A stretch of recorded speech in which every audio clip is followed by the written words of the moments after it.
اعوذ باللہ من الشیطان الرجیم۔ بسم اللہ الرحمن الرحیم۔ السلام علیکم ورحمۃ اللہ وبرکاتہ۔ اس دنیا میں جو بھی آتا ہے اس نے موت کا ذائقہ چکھنا ہے، اور قبر کی اندھیری کوٹھڑی میں اس نے ضرور جانا ہوتا ہے۔ امیر ہو یا غریب، بادشاہ ہو یا فقیر، اس نے موت کو گلے لگانا ہی ہوتا ہے۔ حضرت محمد مصطفیٰ صلی اللہ علیہ وآلہ وسلم نے ارشاد فرمایا، جب انسان کی روح نکلنے کا وقت ہوتا ہے تو اللہ تعالیٰ اس کی طرف 5 فرشتے بھیجتا ہے۔ پہلا فرشتہ اس کے پاس اس وقت آتا ہے جب انسان کی روح حلق تک پہنچتی ہے۔ وہ فرشتہ اسے پکار کر کہتا ہے، اے انسان، تیرا طاقتور بدن کہاں گیا؟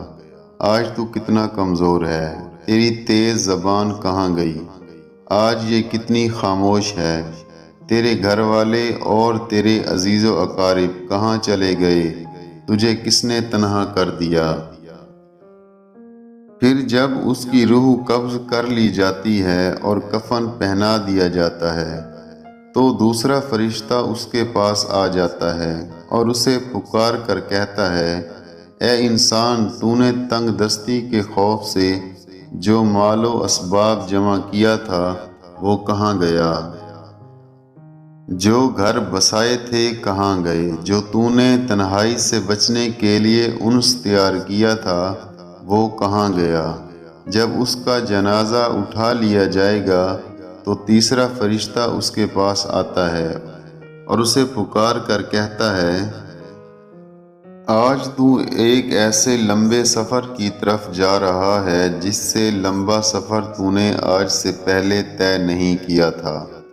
آج تو ایسی قوم سے ملے گا آج سے پہلے کبھی نہیں ملا ہوگا۔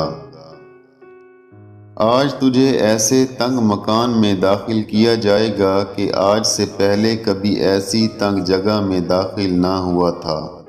اگر تو اللہ کی رضا پانے میں کامیاب ہو گیا تو تیری یہ خوش بختی ہے، اور اگر اللہ تجھ سے ناراض ہوا تو یہ تیری بدبختی ہے۔ پھر جب اسے قبر میں اتار دیا جائے گا تو چوتھا فرشتہ اس کے پاس آ جائے گا اور اسے پکار کر کہے گا، اے انسان، تو کل تک زمین کی پیٹھ پر چلتا تھا اور آج تو اس کے اندر لیٹا ہے۔ کل تک تو اس کی پیٹھ پر ہنستا تھا اور آج تو اس کے اندر رو رہا ہے۔ کل تک تو اس کی پیٹھ پر گناہ کرتا تھا اور آج تو اس کے اندر شرمندہ ہے۔ پھر جب اس کی قبر پر مٹی ڈال دی جائے گی اور اس کے اہل و عیال اس کو چھوڑ کر چلے جائیں گے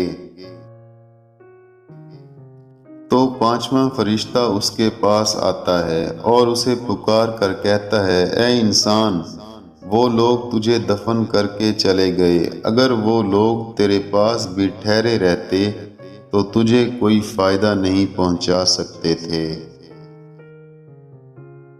تو نے جو مال جمع کیا اور اسے غیروں کے لیے چھوڑ دیا، آج تو یا تو جنت کے اعلیٰ باغات کی طرف پھیر دیا جائے گا یا جہنم کی بھڑکتی آگ میں ڈال دیا جائے گا۔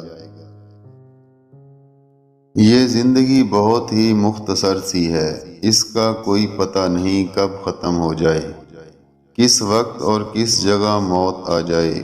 اس دنیا میں ہمارے آنے کا صرف مقصد یہ ہے کہ ہم اللہ پاک کی خوب عبادت کریں، اچھے کام کریں اور نیک اعمال کریں، نہ کہ ہم اپنی زندگی کو گناہوں میں صرف کریں۔ ہمیں موت تو آنی ہی ہے اور قبر میں بھی جانا ہی ہے، مگر افسوس کی بات تو یہ ہے کہ ہم اس کے لیے کوئی تیاری نہیں کر رہے۔ ہمارے پاس اپنے ساتھ لے جانے کے لیے کچھ بھی نہیں ہے، لیکن ہمارے پاس وقت ضرور ہے، تو ہمیں چاہیے ہم اس دنیا میں نیکیاں کریں، اپنی زندگی کو اس راستے پر ڈال دیں جس کا ہمارے پیارے نبی صلی اللہ علیہ وآلہ وسلم نے بتایا ہے۔ اللہ پاک ہم سب کو سمجھنے اور نیک اعمال کرنے کی توفیق عطا فرمائے۔ آمین یا رب العالمین۔